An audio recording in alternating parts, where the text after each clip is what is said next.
Salut à tous, bienvenue sur la chaîne pour une vidéo explosive. Aujourd'hui, on plonge dans la course au Ballon d'Or 2025, et croyez-moi, ça s'annonce épique. Ousmane Dembélé, la star du PSG, est dans la pole position, mais attention, le jeune prodige du Barça, Lamine Yamal, pourrait bien lui voler la vedette. Qui va l'emporter? Pourquoi Dembélé pourrait passer à côté du sacre suprême malgré une saison de folie? Et est-ce que l'Espagne a déjà couronné Yamal comme le futur roi du foot? Restez avec moi, on décortique tout ça, et à la fin, je veux votre avis dans les commentaires. Allez, c'est parti. Ousmane Dembélé, 27 ans, est au sommet de son article. Cette saison, il a tout cassé avec le PSG. 35 buts, 16 passes décisives en 53 matchs, toutes compétitions confondues. C'est énorme. Il a remporté la Ligue 1, la Coupe de France, et surtout, la Ligue des Champions, un exploit monumental pour Paris. Sans oublier son titre de meilleur joueur de Ligue 1 au trophée UNFP et une place de finaliste à la Coupe du Monde des clubs. Avec les Bleus, il a brillé jusqu'en demi-finale de la Ligue des Nations. Sur le papier, Dembélé coche toutes les cases pour le Ballon d'Or 2025. Alors, pourquoi pourrait-il s'inquiéter? Eh bien, malgré ce CV impressionnant, il y a des ombres au tableau. D'abord, sa finale ratée en Coupe du Monde des clubs contre un Chelsea ultra-dominateur pourrait lui coûter cher. Les 180 journalistes qui votent pour le Ballon d'Or ont la mémoire longue, et une performance en demi-teinte dans un match aussi médiatisé, ça marque les esprits. Ensuite, il y a un problème interne au PSG.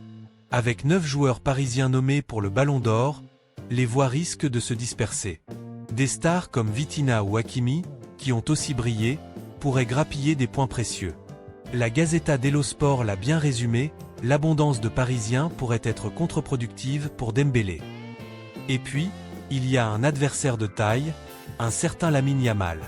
À seulement 18 ans, Lamine Yamal est déjà une superstar. Le gamin du Barça a enflammé la Liga avec 18 buts et 25 passes décisives cette saison. Il a soulevé la Liga, la Coupe du Roi et la Supercoupe d'Espagne, et avec la Rora, il a atteint la finale de la Ligue des Nations, marquant notamment 2 buts dans un match d'anthologie contre la France, un 5-4 mémorable à Stuttgart. Ce jour-là, Dembélé, son rival, est passé complètement à côté. Et la presse espagnole ne s'y trompe pas.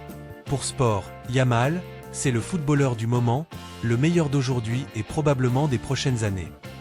Ils vont même plus loin, ce que Lamine Yamal a réalisé à son âge, même Lionel Messi ne l'a pas fait. Rien que ça.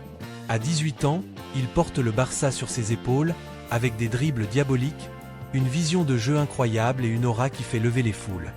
La presse catalane insiste, la Liga, qu'il a dominée, est bien plus compétitive que la Ligue 1, où Dembélé a brillé. Et puis, il y a ce facteur X, Yamal, c'est le joueur qui fait vibrer, celui pour qui on paie un billet. Ses actions font le tour du monde, et dans un vote où l'émotion et l'impact comptent, ça pèse lourd.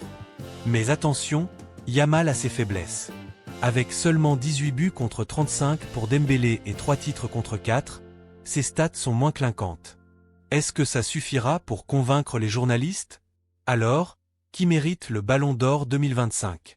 Dembélé a les chiffres de son côté, plus de buts, plus de titres, une Ligue des Champions en poche.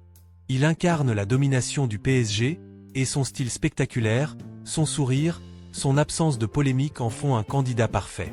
Mais il y a ce bémol, la dispersion des voix au sein du PSG et cette finale ratée qui pourrait hanter son dossier. Yamal, lui, a l'élan populaire. À 18 ans, il est vu comme un phénomène générationnel. Ses exploits en Liga et avec l'Espagne, son charisme, et l'absence d'un favori écrasant cette année jouent en sa faveur. Comme le dit Sport, Lamine est incomparable. Mais son manque d'expérience et des stats moins impressionnantes pourraient freiner son ascension. Le vote des 180 journalistes, qui aura lieu le 22 septembre, sera décisif. Et là, tout est possible. Est-ce que les stats et les titres vont primer, ou bien l'aura et le potentiel de Yamal vont-ils faire la différence?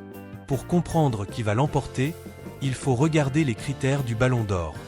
Les journalistes évaluent 3 choses: les performances individuelles, les titres collectifs, et l'impact global du joueur. Dembélé domine sur les 2 premiers points, mais Yamal a cet impact unique, cette capacité à faire rêver.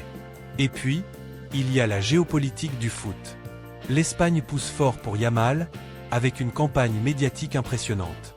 Le PSG, de son côté, met tout son poids derrière Dembélé, mais les tensions internes et la dispersion des voix pourraient lui jouer un mauvais tour. Et vous, qu'en pensez-vous? Est-ce que Dembélé mérite ce ballon d'or pour sa saison XXL? Ou est-ce que Yamal, le prodige de 18 ans, doit être couronné pour son talent hors norme? Laissez vos pronostics dans les commentaires, je veux tout lire. Cette course au ballon d'or 2025, c'est plus qu'un duel entre deux joueurs, c'est un choc entre deux visions du foot. L'expérience et la constance de Dembélé contre la jeunesse et l'éclat de Yamal. Le 22 septembre, on saura qui soulèvera ce trophée mythique. En attendant, dites-moi tout, qui est votre ballon d'or? Aimez la vidéo, abonnez-vous, activez la cloche pour ne rien rater, et on se retrouve très vite pour plus d'actu foot. À bientôt!